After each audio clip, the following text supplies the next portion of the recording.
ኢላሂ ያዘኑ ልቦችን ጠግናቸው፣ የታመሙ አካሎችን አሽራቸው፣ የደረቁ ልቦችን በእዝነት አርሳቸው፣ የተነፋፈቁ ልቦችን ሁሉ በእዝነት አገናኛቸው።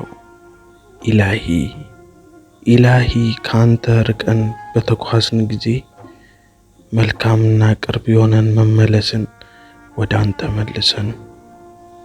ያ ረቢ።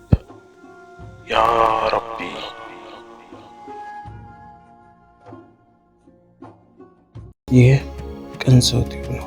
አስተማሪ ቪዲዮዎችን ብቻ የምታገኙበት ቻናሉን ሰብስክራይብ በማድረግ ቤተሰብ ይሁን።